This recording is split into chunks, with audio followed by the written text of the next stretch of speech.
Iya.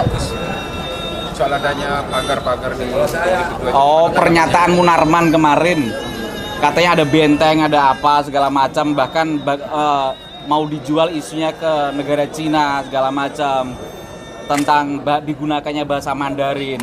Sebelum kita jawab ke sana, tentunya kita flashback ke belakang ya, sejarah bahwa founding fathers kita yaitu Bapak Soekarno sendiri sering menggunakan bahasa Belanda, campuran bahasa Indonesia dengan bahasa Belanda.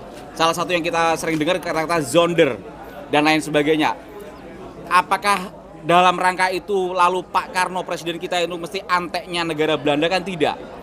Bahkan jelang kematian beliau tahun 1970 pun ketika ketemu dengan Bung Hatta pun beliau komunikasi juga bahasa Indonesia campur dengan bahasa Belanda. Nah, kalau memang seperti itu, bahkan ketika keluar negeri beliau juga sering menggunakan bahasa Belanda, apakah Pak Karno itu anteknya Belanda? Kan enggak. Nah, Munarman mencoba di PIK PSN setelah ada bahasa itu Cina akan menjajah atau PIK akan dijual ke Cina, ini kan nggak match. Kita ketahui bahasa Mandarin itu juga salah satu bahasa internasional selain bahasa Inggris, bahasa Arab.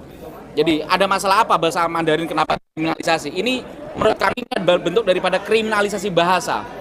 Bahasa juga ciptaan Allah kan gitu. Bahkan di Quran kan dikatakan kita diciptakan berbangsa-bangsa, bersuku-suku saling mengenal.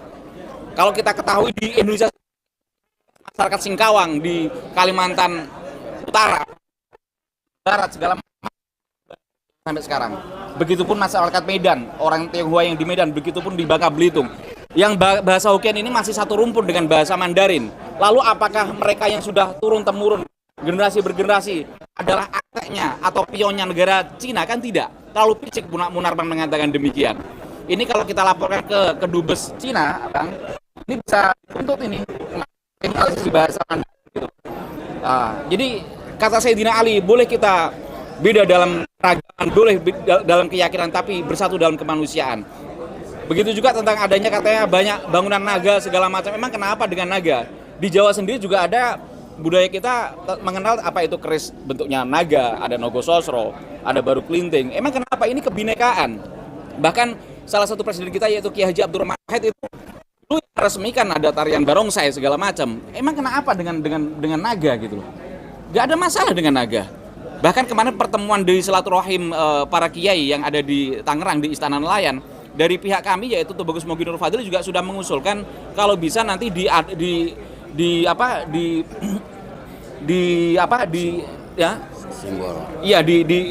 diambil juga simbol-simbol kearifan lokal di situ, contoh tentang Tangerang yaitu Pangeran Arya Wangsakara ya, yang Angsawara ya, salah satu pahlawan kita. Begitupun Kesultanan Banten. Jadi memang itu gak ada masalah, ini kebinekaan gitu loh. Nah, ini mencoba digoreng oleh kelompok suku pendek, saya di CS untuk dalam arah untuk mengadu domba.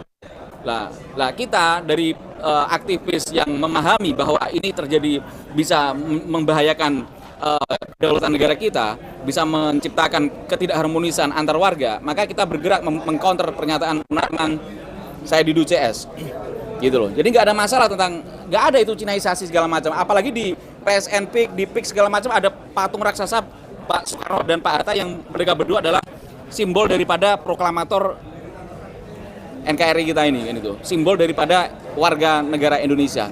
Nggak ada masalah sebenarnya.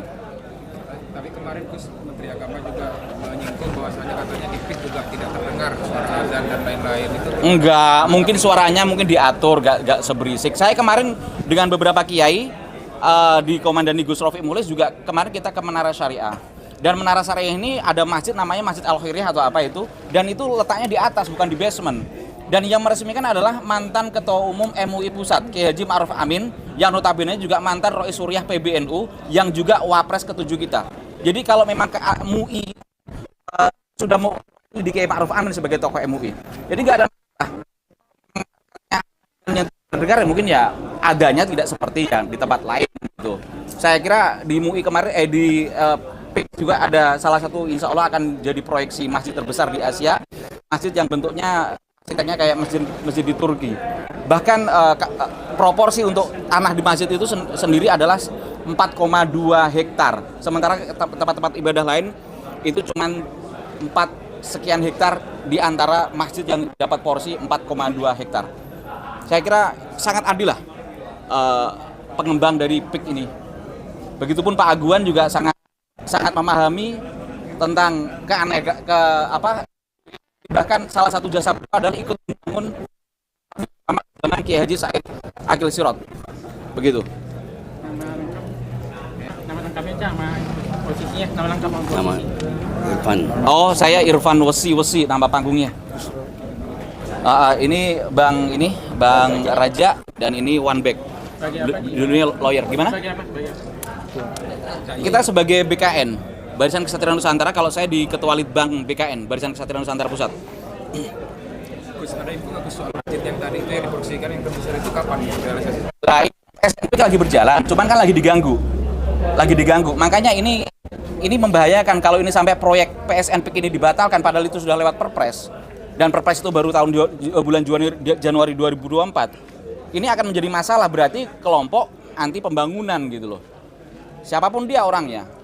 Bahkan kemana suara orang-orang yang menolak PSNP ketika tahun 2024 gitu. Entah itu ulamanya, oknumnya, segala mereka gitu loh. Apalagi alhamdulillah hari ini di Banten kita ketemu dengan kiai-kiai yang insya Allah kita akan sharing dari hati ke hati gitu aja. Tentang masjid yang akan tadi dibangun yang baru akan terbesar itu bisa dijelaskan nggak secara detail itu mana? Kalau itu Gambarannya. Oh, gambarannya yang jelas masjid ini menggambarkan bahwa ya selain kebinekaan, Pak Agung sangat memahami prioritas, mana yang mayoritas, mana yang minoritas. Jadi dibangun juga taman kebinekaan dan lain sebagainya. Insya Allah ini akan menjadi miniatur Indonesia yang luar biasa, potret Indonesia dari arah utara, yaitu dalam artian SNP. Karena bagaimanapun laut itu adalah wajah terdepan daripada Indonesia. Dan ini adalah wajah terdepan dari ibu kota negara kita, Jakarta. Kalau kaitan BKN dengan Aguan itu apa? BKN itu dalam artian BKN sebenarnya tidak ada kaitan secara langsung dengan ini. Cuman BKN memandang bagaimana jika ada anak negeri, ada permasalahan yang kiranya tidak menyimpang, maka siapapun orangnya, mau etnis apapun, mau agama apapun, itu BKN.